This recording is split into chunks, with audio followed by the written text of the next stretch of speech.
বিসমিল্লাহির রহমানির রহিম। প্রিয় দেশবাসী, শিশু, কিশোর কিশোরী, তরুণ তরুণী, ছাত্রছাত্রী, নারী পুরুষ, নবীন প্রবীণ সবাইকে আমার সালাম জানাচ্ছি। আসসালামু আলাইকুম। গত বছর আগস্ট মাসে জুলাই গণ অভ্যুত্থানের শক্তি বলে আমরা অন্তর্বর্তী সরকার গঠন করেছিলাম। এরপর আমরা এখন আমাদের মেয়াদে একটি অত্যন্ত গুরুত্বপূর্ণ সন্ধিক্ষণে উপনীত হয়েছি। আমাদের সরকারের উপর ন্যস্ত দায়িত্ব ছিল মূলত তিনটি: হত্যাকাণ্ডের বিচার করা, একটি জবাবদিহিমূলক ও কার্যকর গণতান্ত্রিক ব্যবস্থায় উত্তরণের জন্য প্রয়োজনীয় সংস্কারের আয়োজন করা এবং সুষ্ঠু নির্বাচনের মাধ্যমে নির্বাচিত সরকারের কাছে ক্ষমতা হস্তান্তর করা। আমরা জুলাই গণ অভ্যুত্থানকালে তৎকালীন ফ্যাসিস্ট সরকারের নির্দেশে সংগঠিত হত্যাকাণ্ডের বিচার কাজ এগিয়ে নিয়ে যাচ্ছি। এই বিচারের উদ্দেশ্যে গঠিত আন্তর্জাতিক অপরাধ ট্রাইব্যুনাল তাদের প্রথম রায় শীঘ্রই দিতে যাচ্ছে। ট্রাইব্যুনালে আরও কয়েকটি মামলার বিচার চূড়ান্ত পর্যায়ে রয়েছে। সাধারণ ফৌজদারি আদালতগুলোতেও জুলাই হত্যাকাণ্ড সম্পর্কিত কিছু বিচার কাজ শুরু হয়েছে। আমরা একই সাথে দেশের ইতিহাসে প্রথমবারের মতো গুমের মতো নৃশংস অপরাধের বিচার কাজ শুরু করেছি। আমি আনন্দের সঙ্গে আপনাদের জানাতে চাই যে সংস্কারের ক্ষেত্রেও আমরা ব্যাপক অগ্রগতি অর্জন করেছি। অন্তর্বর্তী সরকার নিজ উদ্যোগে বা বিভিন্ন সংস্কার কমিশনের প্রস্তাবের ভিত্তিতে অনেক গুরুত্বপূর্ণ সংস্কারের কাজ সম্পন্ন করেছে।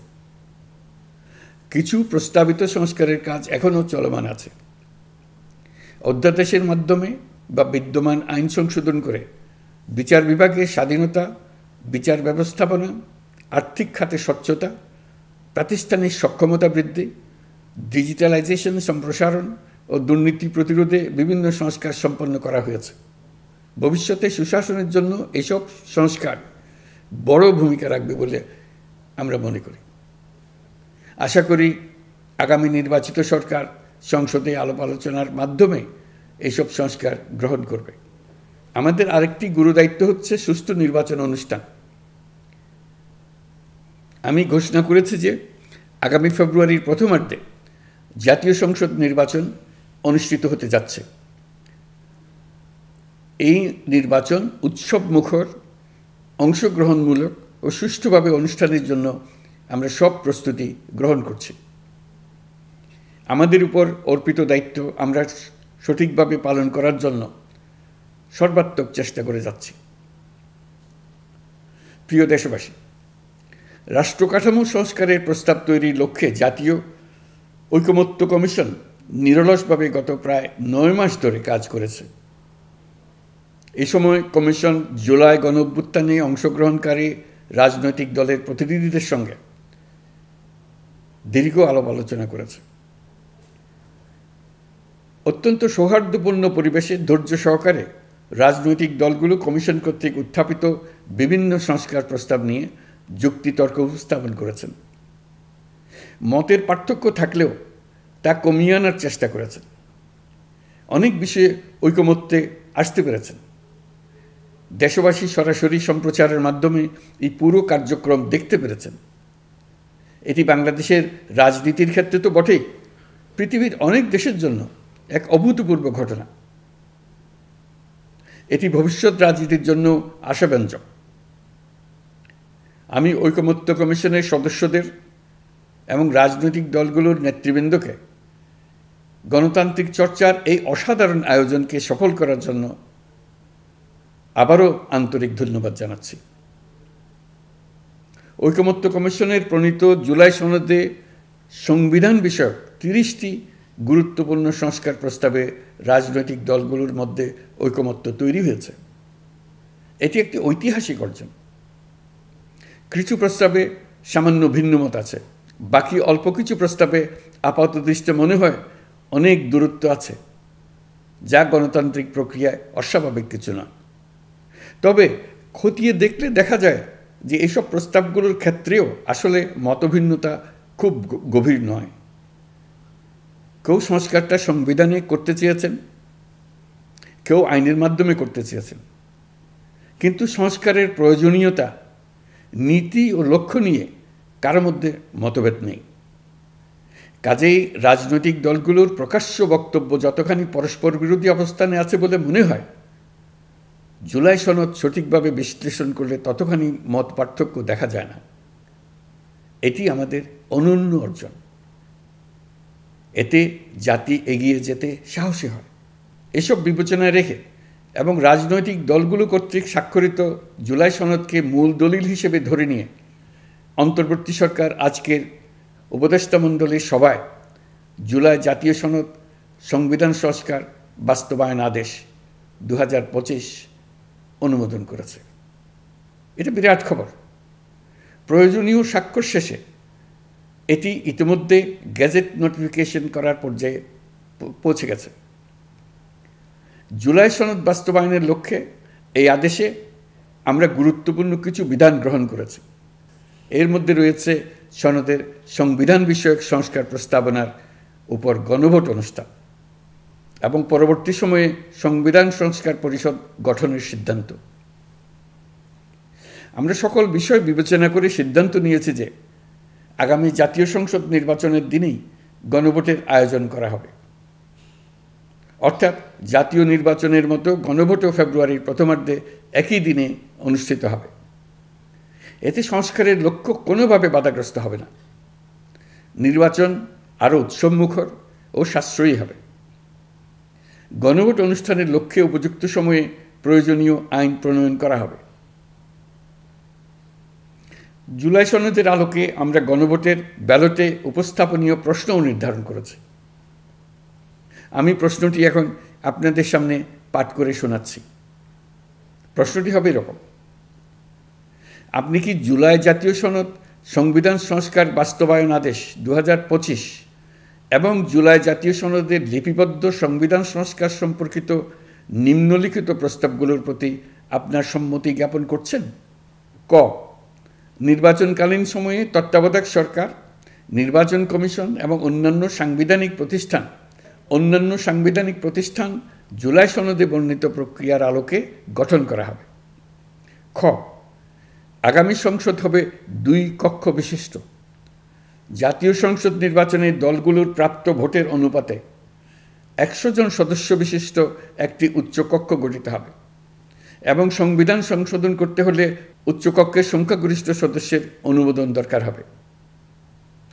গ, সংসদে নারীর প্রতিনিধি বৃদ্ধি, বিরোধী দল থেকে ডেপুটি স্পিকার ও সংসদীয় কমিটির সভাপতি নির্বাচন, প্রধানমন্ত্রীর মেয়াদ সীমিতকরণ, রাষ্ট্রপতির ক্ষমতা বৃদ্ধি, মৌলিক অধিকার সম্প্রসারণ, বিচার বিভাগের স্বাধীনতা ও স্থানীয় সরকার সহ বিভিন্ন বিষয়ে যে 30টি প্রস্তাবে জুলাই জাতীয় সনদে রাজনৈতিক দলগুলোর ঐকমত্য হয়েছে, সেগুলো বাস্তবায়নে আগামী নির্বাচনে বিজয়ী দলগুলো বাধ্য থাকবে। ঘ, জুলাই সনদে বর্ণিত অন্যান্য সংস্কার রাজনৈতিক দলগুলোর প্রতিশ্রুতি অনুসারে বাস্তবায়ন করা হবে।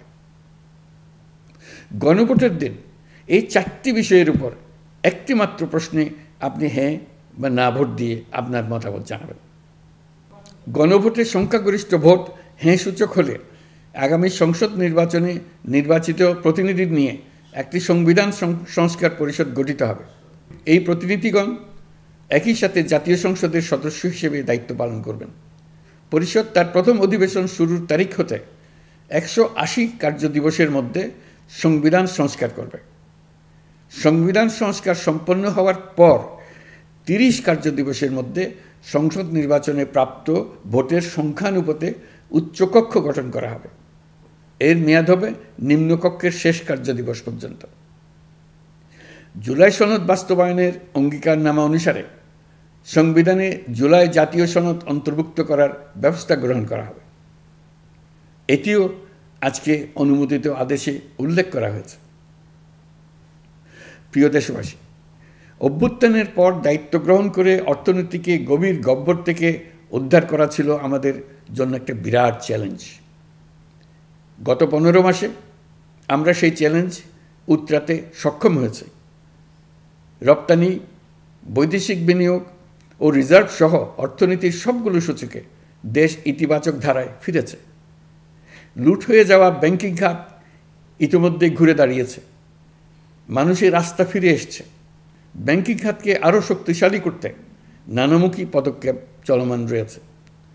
অভ্যুত্থান পরবর্তী সময়ে বিভিন্ন দেশের বৈদেশিক বিনিয়োগ হ্রাস পেলেও বাংলাদেশে গণ অভ্যুত্থান পরবর্তী প্রথম বছরে বৈদেশিক প্রত্যক্ষ বিনিয়োগ অর্থাৎ এফডিআই 19.13% বৃদ্ধি পেয়েছে।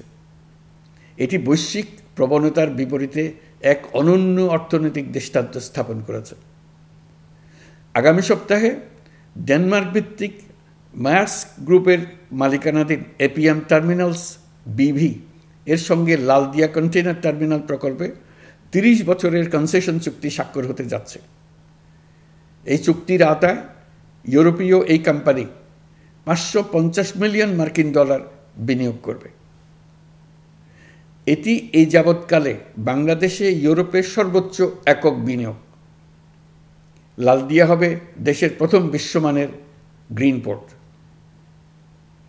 প্রিয় দেশবাসী, প্রায় 1.5 যুগ ধরে আমাদের জনগণ ভোটাধিকার থেকে বঞ্চিত ছিলেন। তারা আজ আসন্ন নির্বাচনে তাদের ভোটাধিকার প্রয়োগ করার জন্য উন্মুখ হয়ে আছেন। আগামী ফেব্রুয়ারিতে সুষ্ঠু নির্বাচন অনুষ্ঠানের বিষয়ে অভ্যুত্থানের সপক্ষের রাজনৈতিক দলগুলোকে অবশ্যই ঐক্যবদ্ধ থাকতে হবে। তা না হলে জাতি এক মহাবিপদের সম্মুখীন হবে। এ সম্পর্কে আমি আগেও একাধিকবার আমার আশঙ্কা প্রকাশ করেছি। ফ্যাসিবাদের বিরুদ্ধে 2024-এর জুলাইয়ে মৃত্যুর মুখোমুখি শির উঁচু করে দাঁড়িয়ে দেশবাসী যে ঐক্য গড়ে তুলেছিল, আমরা জীবিতরা যেন অল্প স্বল্প ভিন্নমত ও লঘু বিবাদে জড়িয়ে তার মর্যাদা ক্ষুণ্ণ না করি।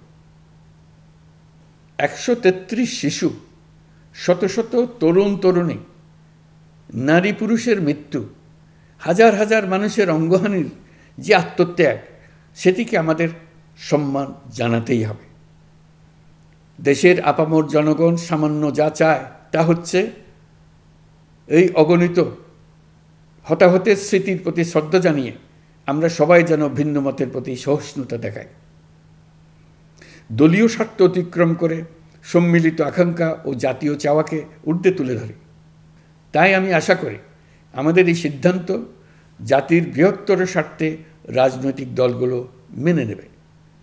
একটি উৎসবমুখর জাতীয় নির্বাচনের দিকে জাতি এগিয়ে যাবে।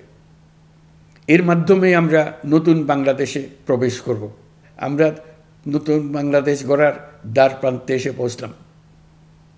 মহান আল্লাহ আমাদের সহায় হন। আমাদের আশা মহান আল্লাহ পূরণ করুন। আল্লাহ হাফেজ। সবাইকে ধন্যবাদ।